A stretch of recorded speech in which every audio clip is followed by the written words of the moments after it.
What's up, my wizards? It's Deb from SBMTG on the YouTube.com down there. We like magic, you know by now.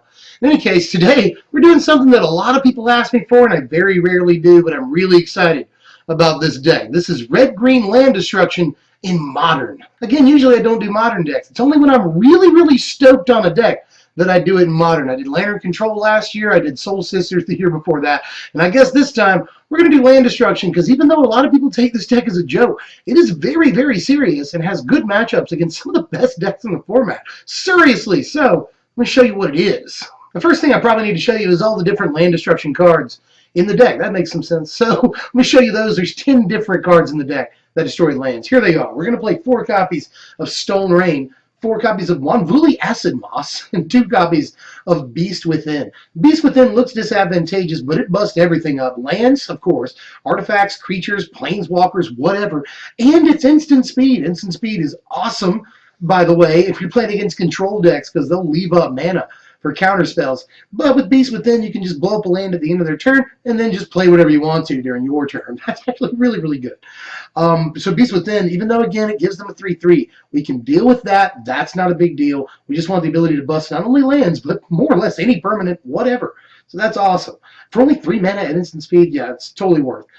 Stone Rain, Daddy, the old buddy right there. It's just one of the oldest cards in all of Magic, but it's still great when played on turn 2 on the play. We've got some 1 mana mana accelerators in this deck. So turn 2 Stone Rain is very possible, and basically one of the entire game plans of the deck. If we are on the play and we turn 2 Stone Rain, then that is very hard to come back from for some decks. Just absolutely crippling. So let's play all 4 of those. And Mwonvuli Acid Moss is just fantastic. It looks really weird, and you don't see it every day, obviously. But we can also get this on turn 2 under certain circumstances. But mostly we're going to play it on turn 3 following that turn 2 Stone Rain. And that can not only kill one of their lands, but get a forest for us, which is very important, ramping us and destroying one of their lands, especially if we've already hit them with a Stone Rain. Acid Moss is a great follow-up.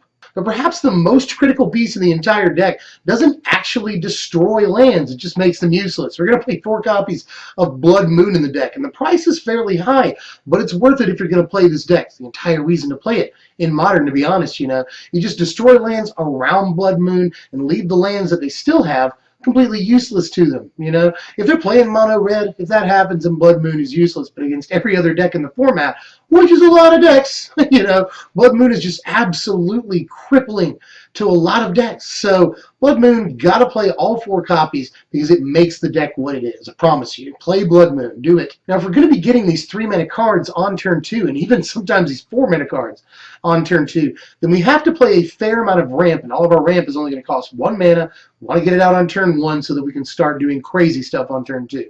Let me show you all that stuff. We're going to play 4 copies of Arbor Elf. We're going to do that. 4 copies of Utopia Sprawl and 2 copies of Birds of Paradise. Utopia Sprawl is acceleration. It's mana fixing. It doesn't care about Lightning Bolt, and it doesn't care about Anger of the Gods. Yeah, definitely play Utopia Sprawl. It is actually the best ramp in this deck. Arbor Elf is also crazy because it can untap a land that has Utopia Sprawl on it, and it can also lead to 4 drops on turn 2. Here's how you do that, by the way. Turn 1, you'll play Forest or Stomping Ground and Arbor Elf. Turn 2, you'll play Forest or, again, Stomping Ground, and you'll play Utopia Sprawl on the untapped land. You just use your Arbor Elf. You tap the Utopia Sprawl land, get your 2 mana, and then untap it with Arbor Elf, tap it again. That's 4 mana on turn 2, and you can play them on the Acid Moss or maybe one of our creatures that we're playing. So totally possible to get 4 drops out on turn 2 in this deck, which is just great. Having the option to play Acid Moss turn 2 is really nice. So play the Arbor Elves over the Elvish Mystics or Lawn War Elves. And then Birds of Paradise is just in there to maximize our ability to ramp for 1 mana. It fixes mana 2. Just don't want to go too crazy with the ramp, but 2 copies of Birds, I think, is the other best thing we can play to ramp our mana for just 1. Now, we've got all this ramp in the deck. We don't want to just play turn 2 Stone Rain and play you waste 10 slots on ramp, So we got to play some big guys so we can take advantage of that window where our opponent is deprived of resources and trying to get back on their feet after we put them on the ropes. We want to take advantage of that window, so we'll play some huge dudes in the mid-game to really close the game out. And here they are. We're going to play 2 copies of Obstinate Baloth, 2 copies of Thragtusk, 1 copy of Stormbreath Dragon, and 4 copies of Inferno Titan. Now, Inferno Titan is obviously the most important thing here, you know. Not only can it just come in the mid-game, start wrecking face. If our opponent's on the back foot and they don't have the resources to deal with it, it can close the game out quicker than almost anything in the format. So there's just the practical, basic reason to play Inferno Titan that it's crazy. But like with Beast Within, you know, if we kill a land and give them a 3/3, then we can kill it with Inferno Titan. It's really, really good against some of the small decks in the format that we are admittedly kind of bad against. Like, it's pretty good against Infect. It's not bad against Affinity. You know, it can take out sometimes two things against those decks. So Inferno Titan's a lot of play in that. Play 4 copies of that all day. That's what we're looking for in the mid game. But Stormbreath Dragon and these other creatures have, you know, different specialized purposes in this format. Stormbreath Dragon is just good against Path to Exile, good against Nahiri. You know, there's a lot of things that is very, very good against. So Stormbreath all day, also decent against Control, can hit him for a lot when it goes monstrous. So there is that too. So play Stormbreath, at least the 1 copy.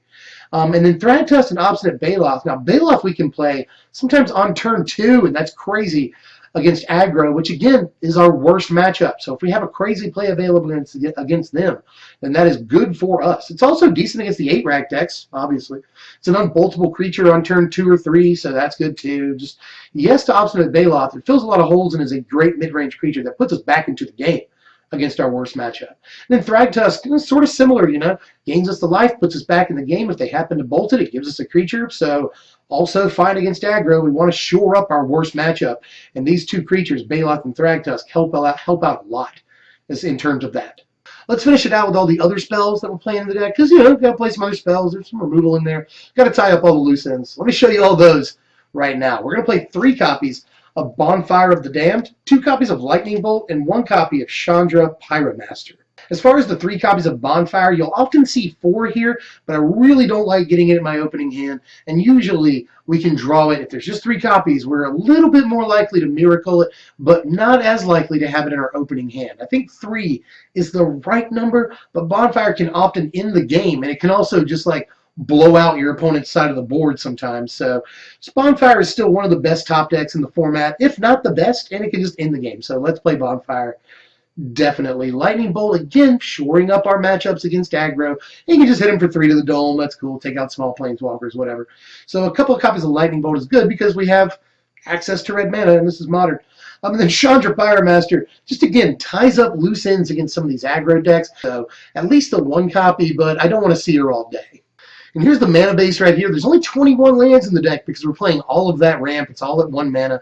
We mostly just want to have untapped green sources on turn 1 so we can fix our mana from there.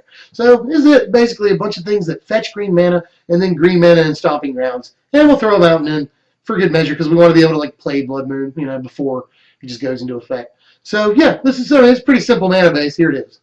Here's our sideboard right here. And again, we're shoring up the aggro matchup a lot in this board here. Sudden Shock, Fracturing Gust, fantastic if we can get to it against Affinity. Kitchen Finks will go in a lot against aggro. We'll take out of a lot of our land destruction. We'll put in the Kitchen Finks and a lot of these other cards like Sudden Shock. Ancient Grudge is great against Affinity as well. Thrun goes the opposite direction, a lot better against the control decks. They have a hard time answering it. Baloth, again, aggro. Dismember, aggro. Anger the Gods, aggro. So we're really trying to shore up our one really, truly awful matchup. And here are your power rankings for the deck. A final score of Nintendo 64, which is pretty good. You know, we don't expect Land Destruction to be the best deck in the format or anything. So I wasn't expecting a 70 out of this or anything. But a mid-60 is definitely respectable. And once we're on the play, this deck is really, really dangerous against even aggro. You know, turn 2 Stone Rain is just ridiculous, especially followed up by an Acid Moss. That's just crazy. If a deck gets a slow start, or if our opponent keeps a 2-land hand and doesn't get a whole lot of help from then on out, then we will take over the game. Like, it's just not even that hard to leave our opponent stranded with just 1 or 2 mana. They really can't do a whole lot from there. So if they get a slow start, we are in the money. If we're on the play, we're in the money. So good deck right here. It actually has favorable matchups against a lot of stuff. It has decent matchups against Abzan, really, really good matchups against Jund from everything I've read about the deck. And a lot of mid-range decks. It can have great matchups against decks that want to play 3 or 4 colors. awesome matchups because they're going to have a ton of non-basic lands that Blood Moon is just going to completely make stupid. So the deck is actually a little bit more respectable than you might think. A lot of people are going to laugh at land destruction, whatever. But again, super favorable matchups against almost anything that's not aggro, honestly. Good 50-50 matchup against like Bantel Drazi, so there's that, you know. A lot of good matchups for the deck. So try it out. Let me know how you feel, because it's only going to cost, and again, this is modern, so it's going to cost you a couple of bucks, but nowhere near as bad as a lot of modern decks. Only going to cost you about $400 to sleeve this thing up. Now, again, we're talking about modern, so we got to play fetch lands, we got to play some shock lands. That accounts for a great deal of the price right there. The Blood Moons account for like $150 or so, something like that. So, you know, just get the lands, get the Blood Moons, and the rest of the shell is going to cost peanuts compared to that. Honestly, even our big creatures like Inferno Titan are like $1 a piece. So it's not that hard to build if you're trying to be serious about modern.